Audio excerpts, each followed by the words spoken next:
So, welcome back to particle physics and the standard model.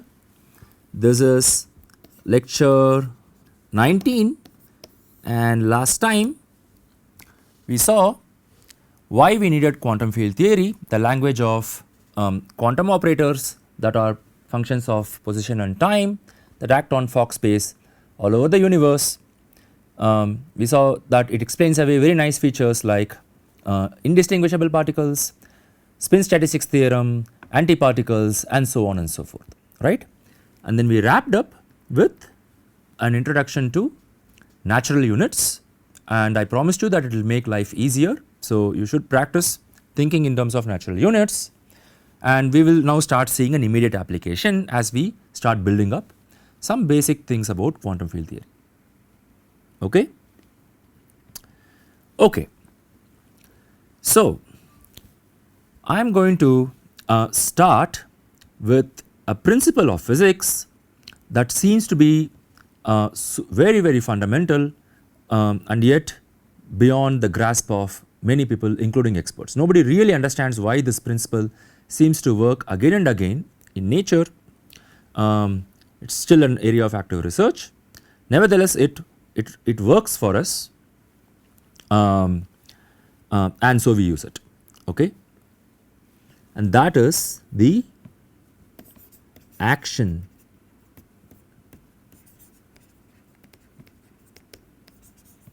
principle. Remember the action principle from classical mechanics, right? All of Newton's dynamics were reformulated in terms of Lagrangians and Hamiltonians, correct? And you use the Lagrangian to write down an action. And the action principle says what? That the trajectory of an object is determined by minimization of this action. Agreed? So, let us write out to jog your memory. This is the action, correct? Where in classical mechanics,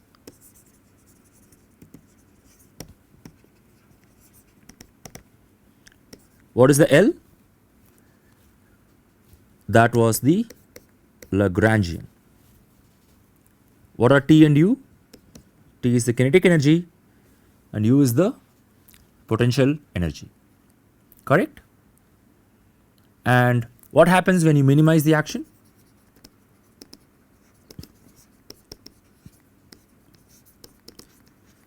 You get an equation of motion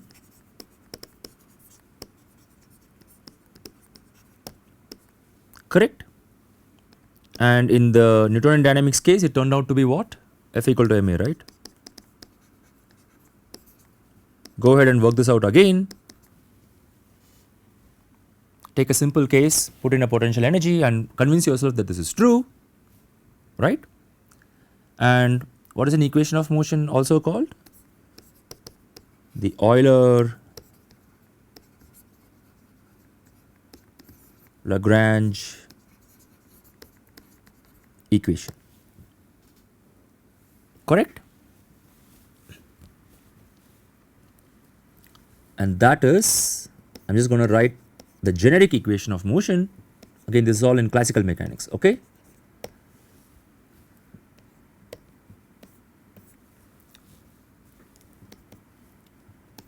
That is the Euler Lagrange equation.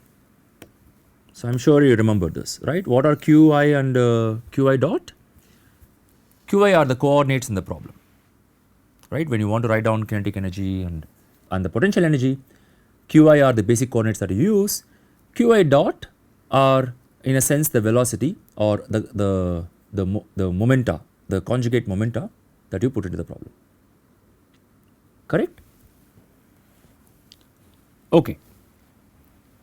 So, when we want to derive equations of motion in field theory such as the Klein-Gordon equation,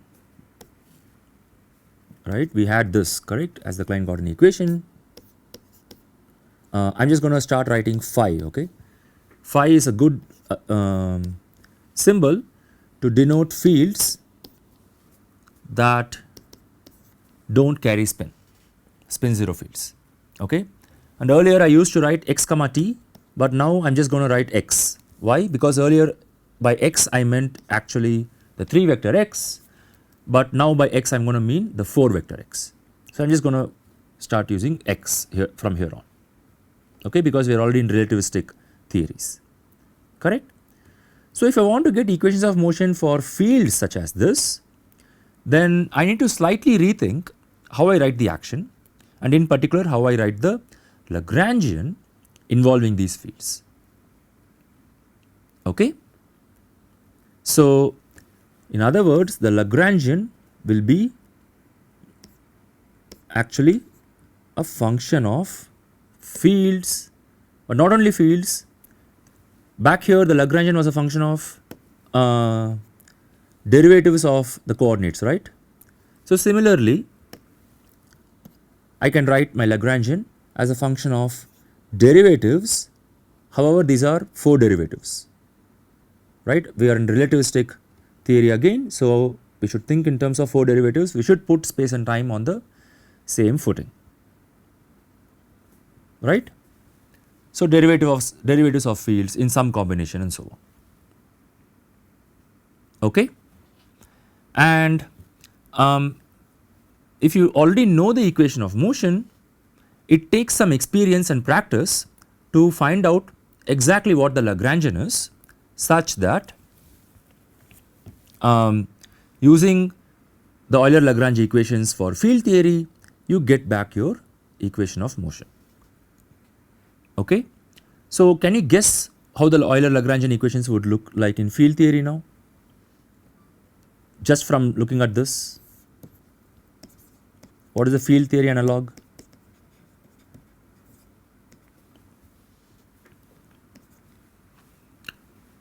It should look like this, agreed. Just like d by dt, now I have to put space and time on the same footing. So I'm going to take the 4 derivative, and then I should I'm going to write the Lagrangian with a curly L now. We'll see why in a second, okay. So I'm going to take the derivative. Here I had a q dot, but instead of q dot I'm going to have the derivative again of the field, not the derivative, the 4 derivative, I'm sorry, okay. And then I'm going to label it with an I. The I are basically the components of the field, just like you had qi to stand for x, y, z, right. Similarly the field can also have components. These are not particularly spatial components, okay. You could have multiple components of the same field, right. So multiple orthogonal components of the same field. So on the left hand side I would have this, and on the right hand side I have, again instead of the coordinate I just have the field sitting over there, agreed. This is the field theory analog of the equation of motion. So let me just write, or the Euler-Lagrange equation of the theory, okay. So why did I write a curly L there, not a capital L? That's because we already saw this in the case of the Klein-Gordon equation. The Klein-Gordon equation is manifestly local, do you agree? It all happens in one point in space time, right. So the derivative is in one point in space time, the field I am writing as one point in space time, of course m square doesn't matter, right. So since it is local, and I can assure you that any equation of motion that you write down in quantum field theory will be local, we are describing local phenomena, I can write in the action, okay. So what was the action? It was this, right. I can write the Lagrangian as an integral of the volume element times this curly L. Okay. So, this should tell you what this curly L is. That is not really the Lagrangian, it is the Lagrangian density. Important important thing to distinguish. Okay. So, that is why in field theory we could have written an equation of motion for the Lagrangian, but it is much simpler to write it for the Lagrangian density itself. So, once I have it this way, it is convenient to write the measure as a d4x, and then of course the integrand is still the Lagrangian density. Alright. Now, here is the key thing here.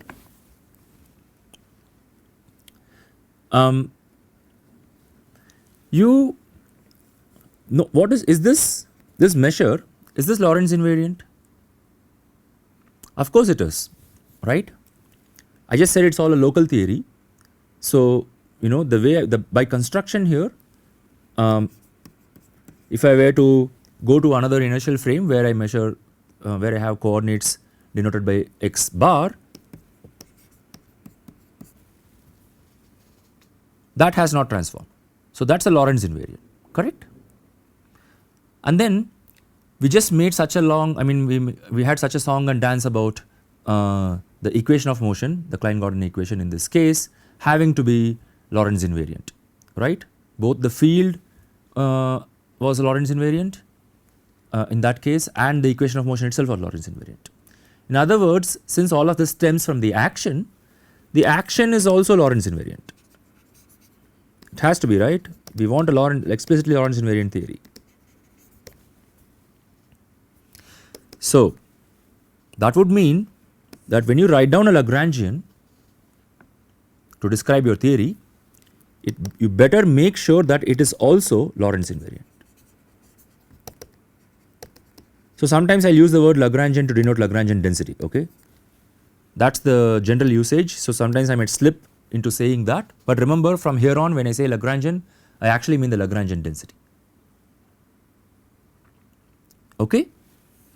So, this you should never forget. Whenever you look at a Lagrangian or whenever you try to construct a Lagrangian, make sure that it is Lorentz invariant. We are dealing in flat space time, everything is Lorentz invariant from here on, okay. Alright. So, let me just explicitly write, that is what this means. In the new frame you get the same, to be even more explicit, that is what this means, okay. Whatever combinations of fields I put, I should satisfy this condition, okay. Excellent. Now, what is the Lagrangian from which the Klein-Gordon equation comes, okay. Now, this is something I cannot very easily teach. This is something that only comes from experience. What you have to do to get a Lagrangian is to take your equation of motion and do some trial and error with various terms that you can write down, such that if you were to take the equation of motion, if you were to take the general formula for the equation of motion, the Lagrangian should give you the Klein-Gordon equation in this case, okay. So, it is not so easy to just take the equation of motion and then integrate it on both sides and then write down the Lagrangians systematically. I am sure mathematicians can do it, but in physics we operate mostly via trial and error, correct. If it works, we stick to it. So, I am just going to write for you what the Lagrangian is for the Klein-Gordon equation. It turns out that this candidate, where I put two derivative terms together, oh I am sorry, that is a 2,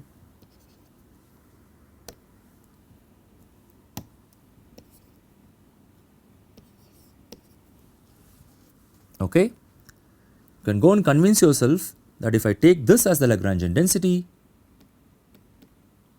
and I plug it into the general equation of motion, I will get the the Klein-Gordon equation, okay. But there are certain reasons to be sure that this is the Lagrangian, okay. For example, look at how I have written the Lorentz indices. This derivative is a contravariant vector and this is a covariant vector, correct. So I have made sure that explicitly this term with two derivatives put together, explicitly it is a Lorentz invariant term, correct. Explicitly this entire combination is a Lorentz scalar. Similarly, this is even more explicitly a Lorentz invariant term, right. So we know that phi is a scalar field already. So whatever any power of phi should also be a Lorentz scalar.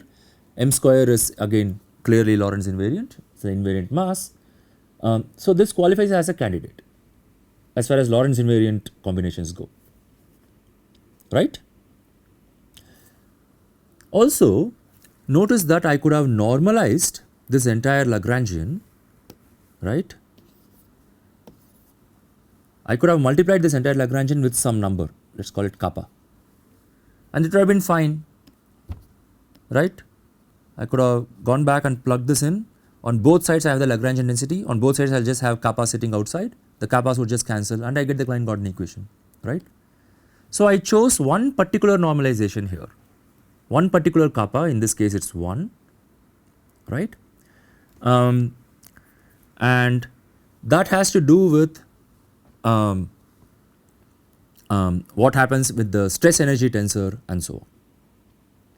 Okay, if I want to get sensible values for what the energy of the system is and so on, then I have to choose my normalization carefully. This way of normalizing, writing the first term with a half, this with the mass term also with a half, this is called the canonical normalization. What is canonical? You follow a canon, that is you follow a convention that makes sense, right. Okay, so I am going to erase this part because I want to write something more. Okay, so I have already chosen the canonical normalization. Can I add anything more to this Lagrangian density beyond what I have written using the fields? Can I add another Lorentz invariant term that would still satisfy the equation of motion here? There is a very trivial term that I can write down, right. Namely, I can just add,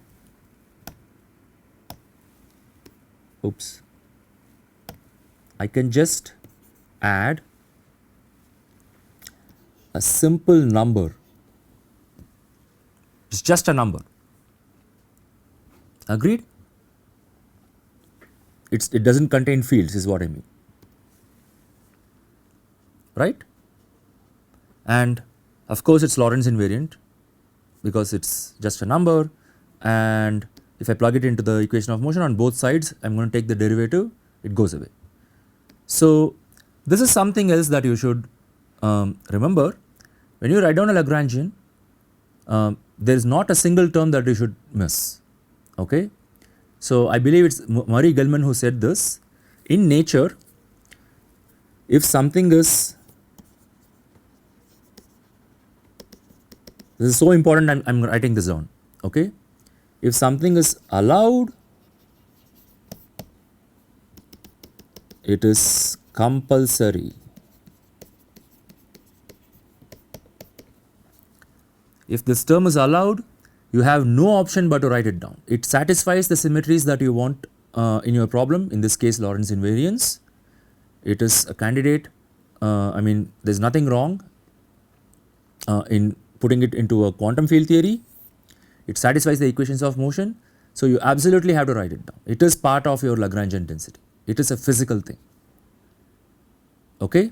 This is a principle that we'll keep using again and again. This is one of the cardinal rules of writing down a Lagrangian. Any term that is allowed according to the symmetry requirements, you should write down. Okay, because it will have physical consequences.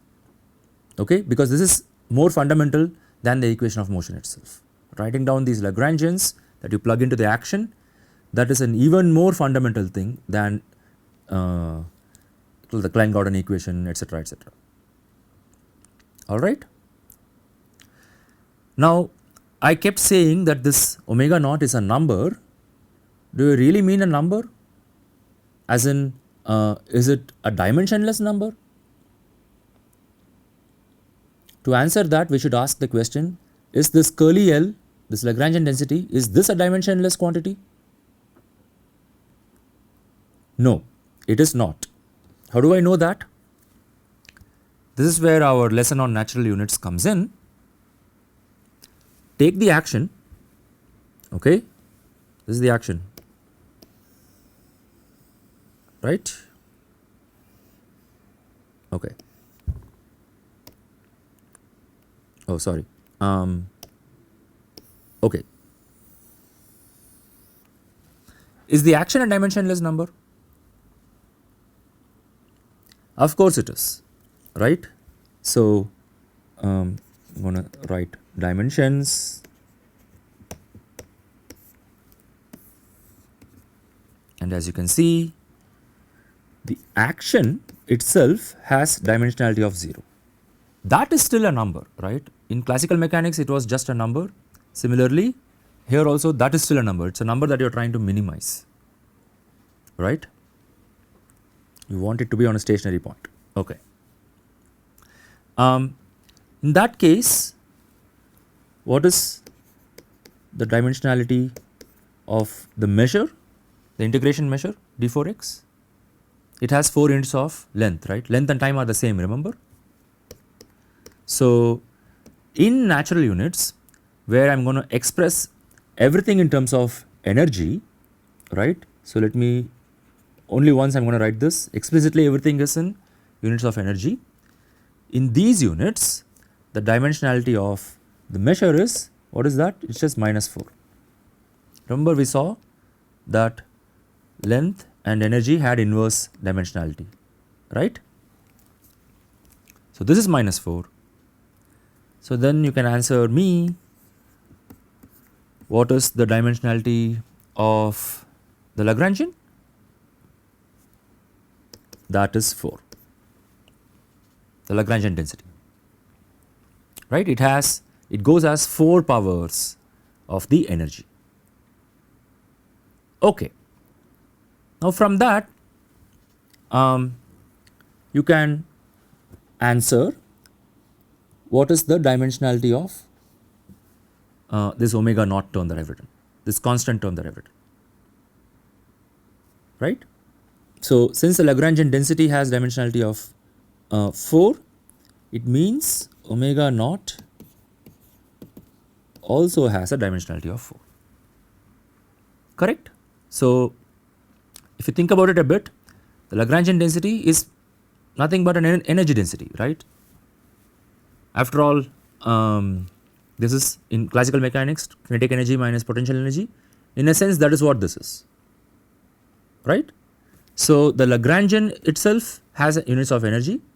That means the Lagrangian density has units of energy density, energy over volume, right? So, in a sense, this omega naught, not in a sense, literally, the omega naught contributes to some energy over volume.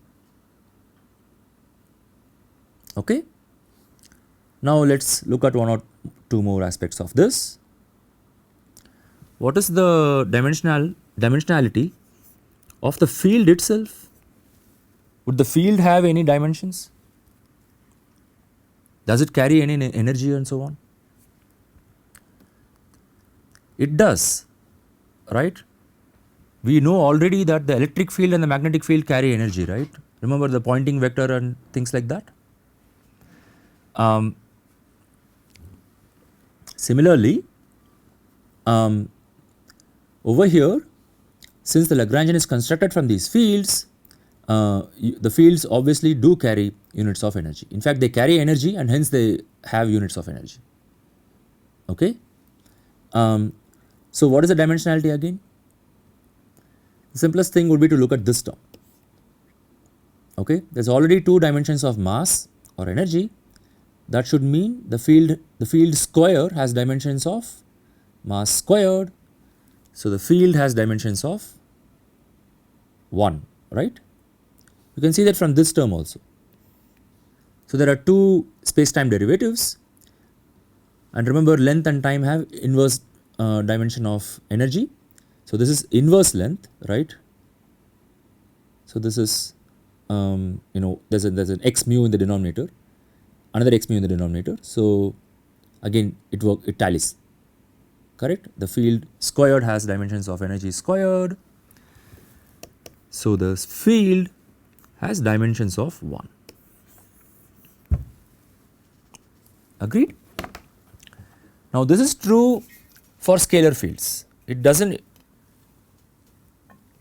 hold for fermion fields. When we talk about fermions, we will catch up on what is the dimensionality of those fields. Okay, this is true of scalar fields, and we will see soon that it is true of vector fields also. Okay. Okay. Now there is one more thing I can do. There is one more thing I can state here.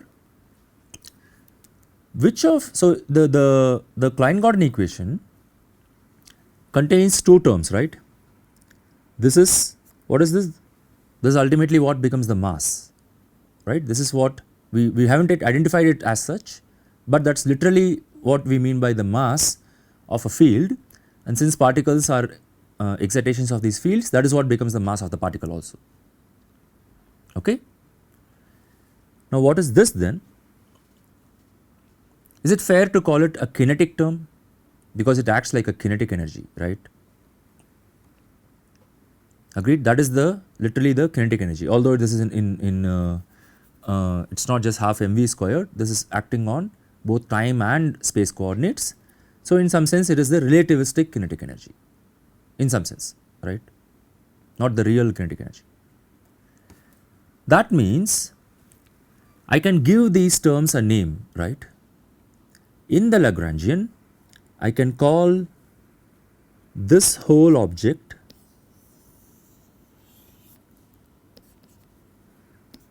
the kinetic term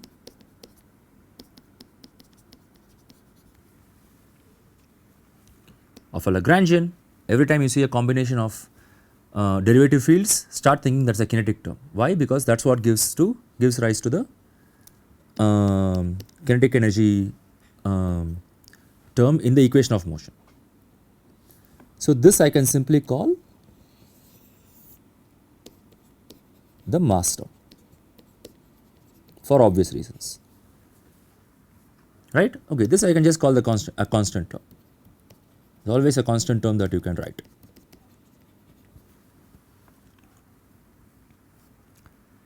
Okay, excellent. So with that in hand, let us inspect the Hamiltonian. So when we talk about Lagrangians, what is always the next thing we talk about? The Hamiltonian, obviously, right? And I am not going to just start writing down the Hamiltonian. I am going to make use of certain features of the scalar theory here, the free scalar theory, to write down the Hamiltonian in a pretty compact way. Okay. So to do that, let us start with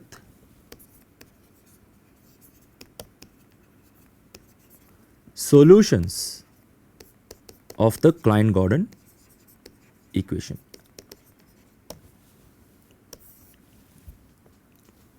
Okay.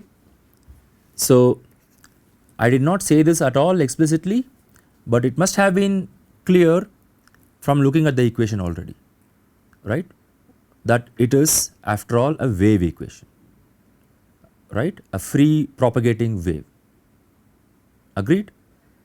That is what Maxwell also noticed for source free terms, for the source free Maxwell's equations, right? That the E and the B fields could combine to form a free propagating wave.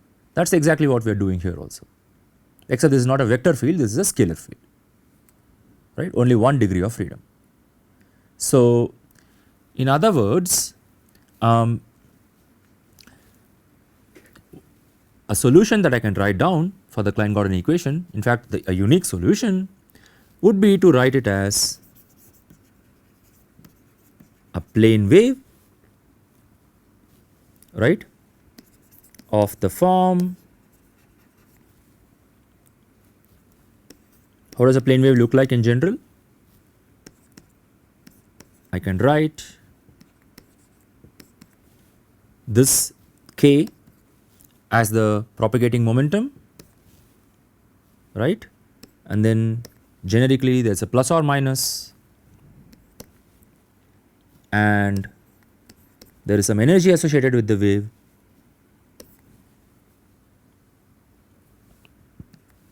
so that I can write it this way. Agreed? It is a combination of sine and cos, right. So, you can go convince yourself. So, this is again I am going to write down the Klein-Gordon equation for your benefit. That is what it is. Am I missing a minus sign? Yeah, of course I am. So, that is what it is. So, you can plug this into the field and convince yourself that that is indeed a solution. Okay. All right. So, I am going to wrap up this class by writing out the solution for the field in terms in even more broader terms, and then in the next class we will take up some relations between the operators that I am going to write down. Okay. So, in general this would mean I can do a mode expansion on the fields.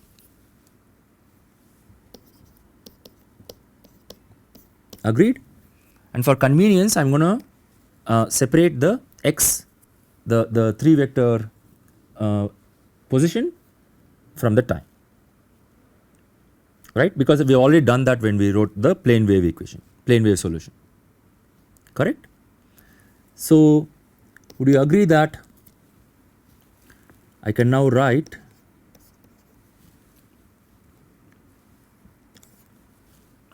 the solution as some measure, which I will get to in a second, times some coefficient, okay, times e power I k dot x minus omega t plus another coefficient, another arbitrary coefficient times e power I k dot x minus omega t, propagating in one direction versus propagating in another direction. Sorry, over here I put minus, right. So, here it is a plus omega t. This is propagating in the other direction. Would you agree this is the most generic solution in terms of plane waves? And what is this? Why did I write it in this odd form? I want to ultimately write a Lorentz invariant measure. Okay. So, I want to find out what the Lorentz invariant measure is. So, since I do not know how to derive it yet, but we will see it soon, I am just going to write a generic function f of k in the denominator, just to remind myself that this combination is Lorentz invariant. Okay. Now, what is the relation between omega and k here, because it is a plane wave? It has to be this, right. Omega is k square plus m square, that is this particle is on shell, right. So, this is the relation that I put in to get a plane wave solution. Okay. So, I will stop here. Now, we will take up this solution and look at some of its properties and derive the Hamiltonian, and from there we will see where the cosmological constant problem arises from this. Okay? Alright, see you in the next class. Thank you.